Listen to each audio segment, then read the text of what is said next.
As I clear this space, anchoring us in the here and now.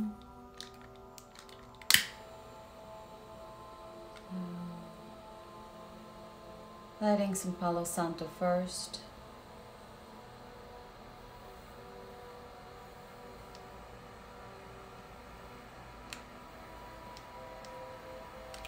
Clearing into the smoke all that is not in service of the highest and best good, the highest evolution of our soul.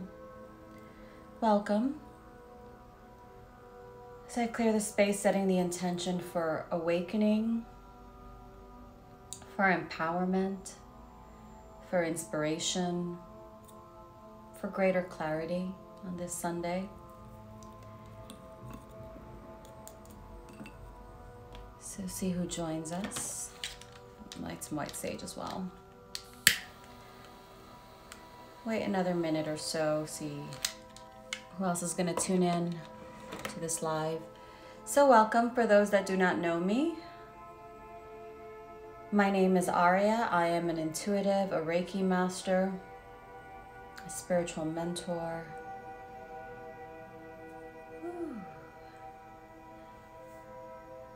So I was called yesterday to share some mantras for empowerment. So I'm feeling that this is going to be something that we do every Sunday.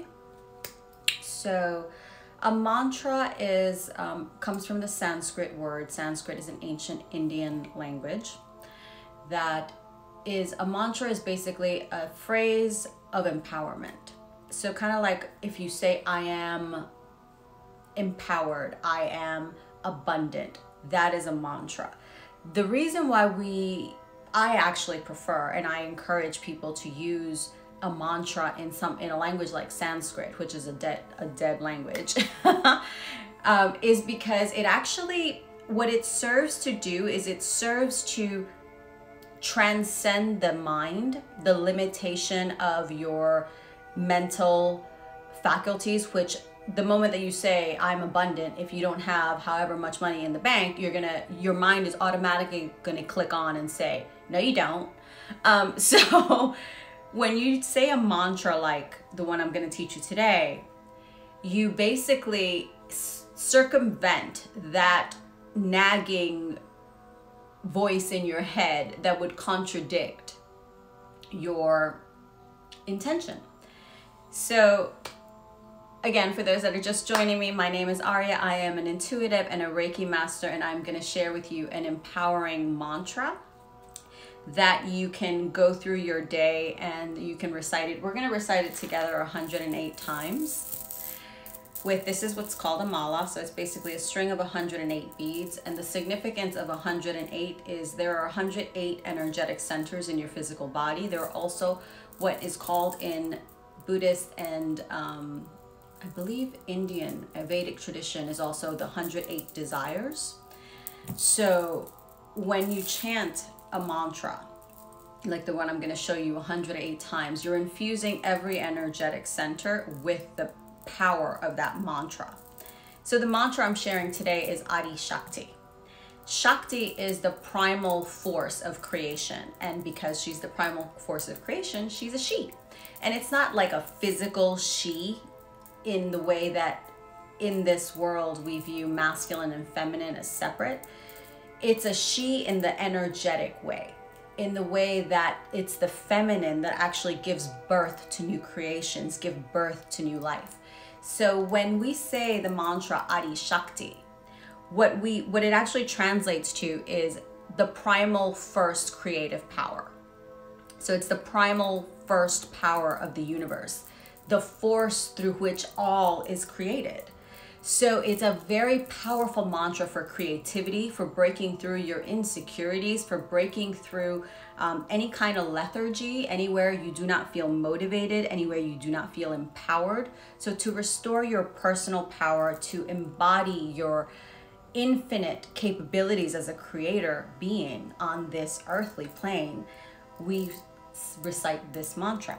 So it's Adi Shakti, and there's a symbol that I will share as well.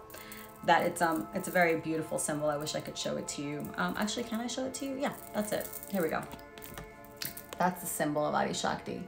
So basically when we say Adi Shakti, we are proclaiming ourselves as the primal force of creation. We're summoning that from the universe, bringing it, embodying it into our physical vessel so that we can create from a place of empowerment, create from a place of beauty, create from a place of purity, create from a place of pleasure and abundance and joy, as opposed to creating from a place of fear. Because whenever we take action from a place where we do not feel empowered, where we're basically racing against the clock, or we feel afraid that if we don't do this, then something, you know, our spouse is going to be upset or our job is going to be threatened.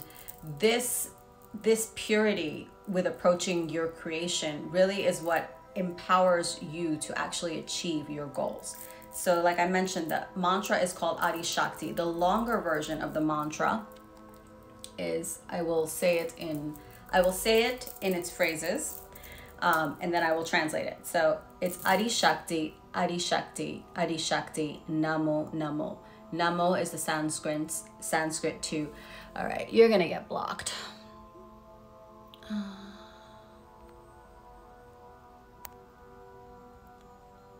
Okay. So back to what I was saying. Adi Shakti, Adi Shakti, Adi Shakti, Namo, Namo. Namo is basically, it's the Sanskrit for devotion, for bowing to the power, for devoting yourself. So Adi Shakti, Namo, Namo means I bow to the primal power. Second part is Sarab Shakti, Sarab Shakti, Sarab Shakti, Namo, Namo. I bow to the all-encompassing power and energy. Pritam Bhavati, forgive my mispronunciation of the Sanskrit. Pritam Bhagavati, Pritam Bhagavati, Namo, Namo. I vow to that which God creates, and God is that universal force that permeates everything and is a part of everything. So that, if you don't like the word God, pick your adjective, because really it's just the primal force that is infusing all of creation. And then the last part of it is Kundalini Mata Shakti, Namo, Namo. I bow to the creative power of the Kundalini, the divine mother. Mata is divine mother. The divine mother power. So we're gonna shorten it to Adi Shakti just for the sake of simplicity, and also because it's probably the easiest thing to pronounce as trying to pronounce the entire mantra. But it's the same effect, because Adi Shakti is, you're calling in the primal creative power of the universe. You're calling in that creative essence, that flow, that boundless energy, that boundless creativity that exists within all things and exists within us. So I mentioned what it's for. Oh, any blocks to creative expression. This is really, really great to say. So we're gonna go 108 times. Follow along with me. Actually, I was gonna ground us into creation for a second. So let's take a few deep breaths in together. Exhaling through the mouth, inhaling through the nose, exhaling through the mouth, closing our eyes, centering and grounding ourselves in the here and now, grounding our roots into Mother Gaia, Mother Earth, for those that do not know who Gaia is, all the way down to the core of the earth, where we are met by her crystalline core, as brilliant white light rises up our roots, rising into our physical body, permeating every cell, every muscle, every fiber, every tissue, rising up our crown into the cosmos, into space, where golden healing light from the cosmic womb, the beginning of all there is, the center of all creation, source energy, comes down, intertwining with our brilliant white light, entering our crown, focusing in on our third eye. That's the space right here between our brows,